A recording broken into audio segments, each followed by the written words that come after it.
This is one of those sets that could be a two-in-one. It's not just an incredible LEGO idea set, but also a sort of collectible minifigure series.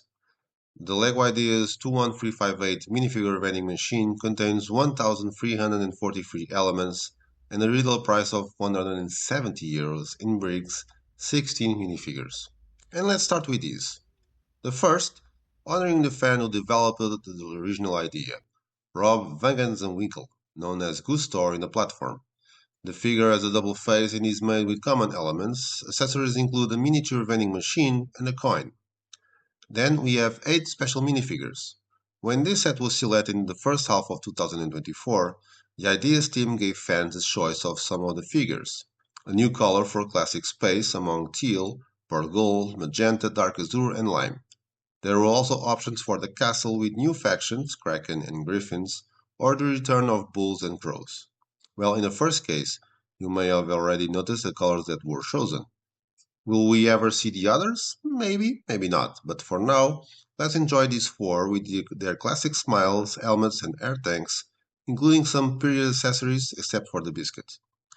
Then we have four more for the castle. Two griffins, one male and one female, the latter being double face, both with elements, full vest, sword, and shield. Very pretty, by the way.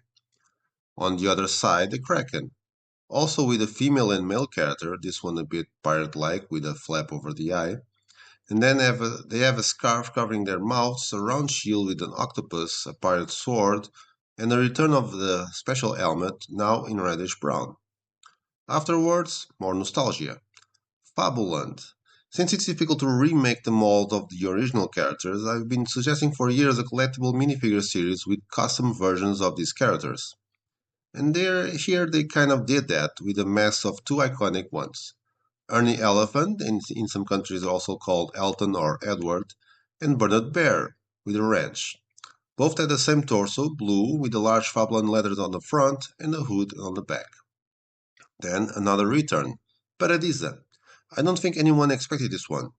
The torso is the same for both, with two palm trees on the front and the number 92 on the back, the year the film was released.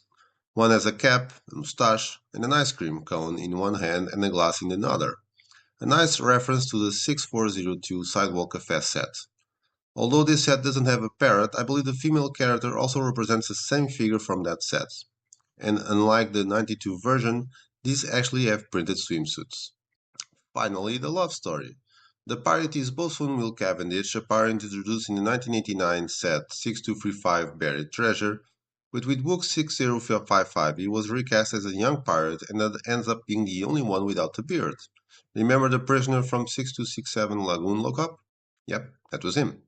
Now he's all grown up and already has a beard, and brings with his love interest from the previous book, none other than Governor's broadside niece, Camilla. Note for the two torsos exclusive, with Camilla's blonde hair only appearing in another set. Oh, and all that's left to mention is the last one.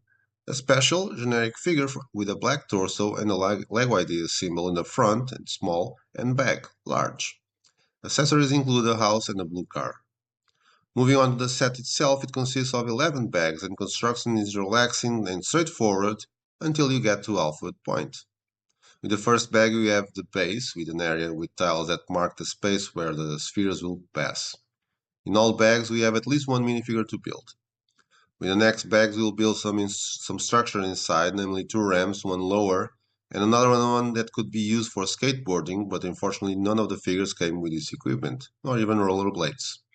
We also have the opening where the ball will emerge, and a sort of central cylinder that for now serves only as support. Note that we've taken care to lay all the areas where the balls will pass as smoothly as possible using tiles and slopes so they don't get stuck inside. In bag 4 we place the first, let's call it floor or division, and when we open bag 5 the cold sweats begin. This step consists almost exclusively of technical elements, and when this happens, the only thing that goes through my mind is, I hope I don't make a mistake. I really hope I don't make a mistake. Please don't let me make a mistake. Because I'm sure it's happened to some of you, and having to disassemble technical parts isn't easy.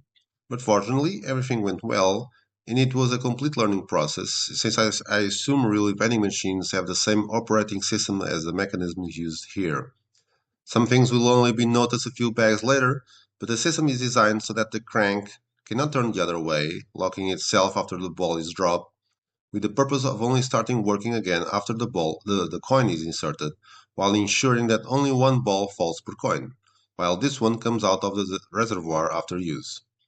The following bags complete the mechanism, including the part, which resembles a car door, that will lock the system as the internal disc rotates. We also have another floor, this one horizontal, which, when rotated, will only allow one ball to fall into the chute.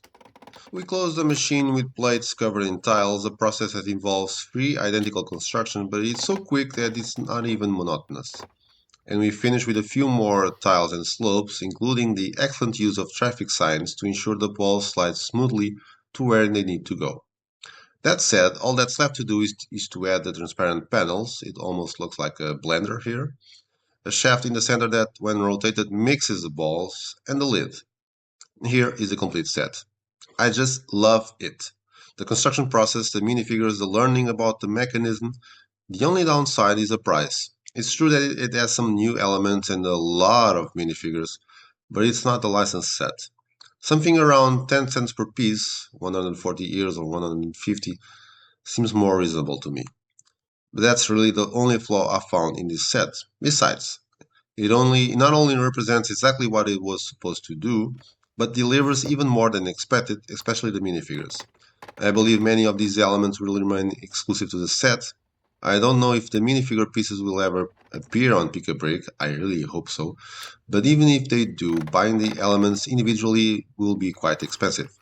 So if you want this set or just the minifigures and find it at a discount, don't think twice.